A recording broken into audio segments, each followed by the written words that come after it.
Congress, you're fired. Do you see, how many of you guys got a goddamn bumper sticker on your car that says, Congress, you're fired?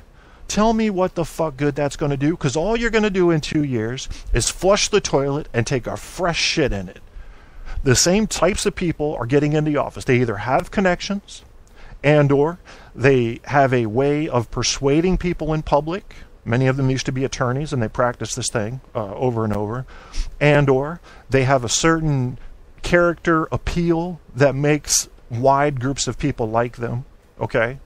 These people are getting into office. And when you flush them out, who do you think's coming in? You think they're bringing cardinals in from the fucking papacy? I mean, it's the same group they're drawing from to put back in. So your government's not going to change. You want to know how much your government changed every election? Take a look at the path of America for the past 100 years. It has been so predictable and uniform. Didn't matter who was elected. It didn't matter who was elected. You know, I don't know. I mean, I think of a couple of presidents that made major contributions, but presidents don't do shit anyway. It all happens in Congress. It all happens where money, big business turns the wheels in Congress, and lobbyists are very powerful. Money talks, and you're never going to get the type of support you need from grassroots organizations that you're going to get from major corporations.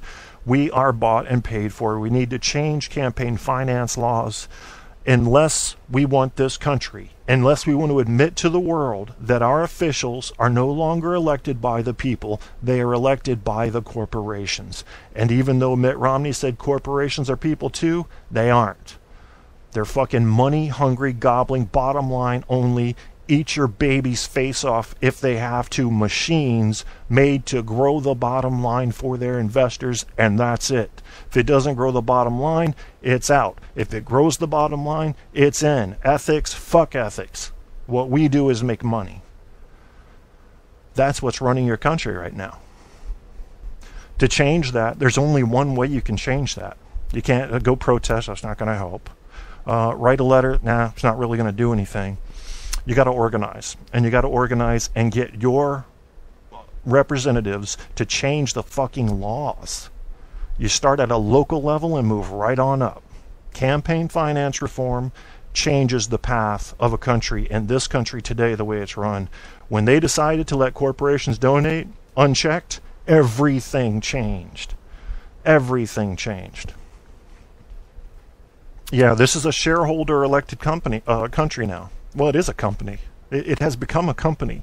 You live in the United Company of America. Yeah.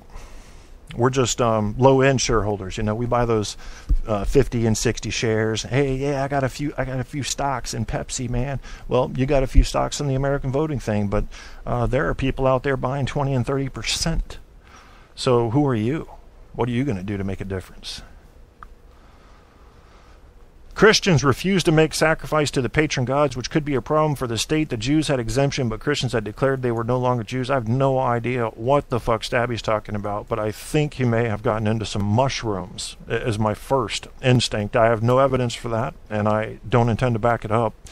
But I'm not afraid of my gut feeling. I like to voice my gut feeling, and I think Stabby's high. I think he's probably enjoying a pretty good trip right now, and he may think that I'm Don Imus. I mean, goddammit, man. Just because I say something like, did you see those nappy-headed hoes? Jesus Christ, that doesn't mean I have to fucking cancel my show. Am I racist? Because I said nappy-headed? I can't even say hoes. If I say white hoes, well, then I'm not a racist. Goddamn. Yeah, I haven't practiced it in a while. My voice is sore, so. Drug test on welfare recipients has not proven to be very fruitful. They found that about 8% of your general population does illicit drugs. On the welfare test they did in Florida, they found about 3% were doing drugs. So the test cost was far beyond what they recovered by kicking those 3% off of welfare. So I think you got to be careful with that, because we need, first of all, you can't count on charity in America. So we need government programs in place for when people fall flat on their face. We need it. That does not mean they should be given a ticket for the rest of their lives to not have to do anything, unless they're truly disabled. That's why there's been welfare reform. That's why there's the 2 years maximum, 5-year maximum lifetime, 2 years maximum consistent or continual.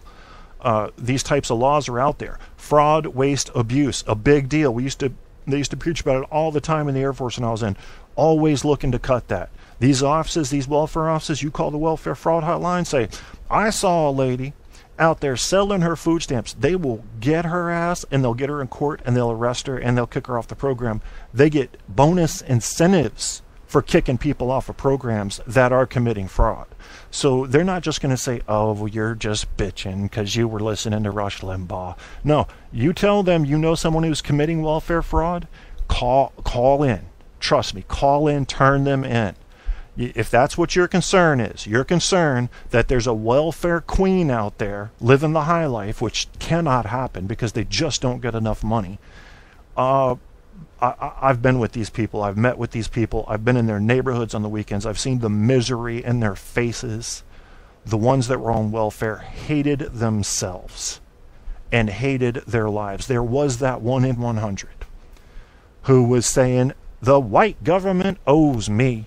I'm living on welfare. There was that 1 in 100, but with current welfare reform laws, they can't even do that anymore. But fraud's a different deal. If they're making money on the side and they're not reporting and they're getting welfare fraud. All right? If they're getting food stamps on the side, selling them, taking that cash, getting drugs, welfare fraud. Going to prison. You just got to call the hotline, people. Instead of bitching about it, call them. If you don't see these people, then you're having an illusion. I mean, did you hear about the GOP report that just came out about Benghazi? I'm not going to rub it in anybody's face.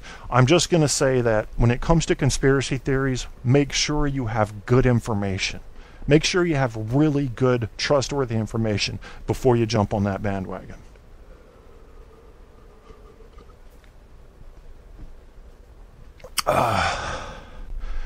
Drug tests don't cover booze. I don't know if they... I know for certain criminals, they do alcohol tests. When they come in for probation visits and things like that, they can also have their probation officers spot check them for alcohol, with piss tests and all. So, but as far as welfare, I don't think they don't rule out that you can use alcohol, but I know food stamps have a limited amount of things they'll buy in most states. You can't buy cigarettes or alcohol. In fact, you can't buy anything with food stamps except food in most states. The card won't allow for it at the store. It's got a specific code that it is allowed to be used for. And so I would hate to see you think that there are a bunch of welfare queens out there when really the people that are on these programs don't want to be. I've met them. I've watched them live. I've had to go out to these. I used to work for a rent-to-own company, and I'd have to go and this wasn't often I would do this, but I would occasionally on weekends where I could catch them at home because you couldn't catch them to make their weekly payment if they were late. And we did. We had to pursue them. We were like the fucking mob. And we went to get our weekly payments. And if they didn't do it, after a week or two, we had to take their shit back. So I would find myself in the ghetto in Portsmouth, Virginia, or North Carolina out in Roanoke Rapids, taken right from in front of a 5-year-old kid, his only TV, and putting it on my truck. And I'd look in his face, and I'd look around. Do you think they were eating lobster in that house? I mean, do you think that everybody had new Nikes on in there? They were miserable. They were miserable. There were roaches on the floor. They did not like their life. Now, we can argue all day about whether or not they can do something to change that. The deeper part of me says, yes, you can pull yourself out of the ghetto, but you got to commit. You got to commit on education, and you got to commit on effort. But there are exceptions, folks. There are real mental conditions. Depression is a killer, and it can pull somebody down into the quicksand and keep them under. They have no will. It's everything they can do to wake up every day. These things are things you have to recognize when you're looking at people on welfare and disability programs. They're real. Yes, there's going to be a fraudulent claimant out there. Turn them fuckers in, because we need these programs for those people that deserve them. We have to have them. We cannot rely on charity. It doesn't work. Not in the richest country in the world. We can afford a safety net. No luxury apartments. And here's another thing. You hear about these welfare stories about, I saw a woman using food stamps to buy lobster. Let me explain something about that real quick. If you saw a woman in the grocery store, I don't know why I said woman, but I think women do most of the food shopping, so maybe that's sexist. But anyway, and she was buying a lobster with food stamps. Next time you see that, I want you to look at what else she's buying with it. Because more than likely what you're going to see with the lobster is a few loaves of bread and a lot of cheap generic peanut butter. Because in order to have that lobster that one night, she's going to have to go on the peanut butter and jelly for a week or two. There's a fixed amount of money they get to spend, and as long as it's on food items, the quality is not an issue. Let them buy the fucking lobster if they're willing to eat peanut butter and jelly for 2 weeks after. All I'm saying is just make sure you have all your facts straight. There are talk show hosts out there whose sole primary focus in this life is to get your feathers ruffled, make you think there's some enemy out there costing you the American dream, when really, if you want the American dream and you're not disabled, you can get it. Ain't nobody going to stop you. Not in this country. Just go get it. Stop blaming other people for what you don't have. If you know someone committing fraud, turn them the fuck in. Let the letter of the law take its course. If you don't, stop bitching about it. That's my plea to America. I won't get that though, because people like to hate.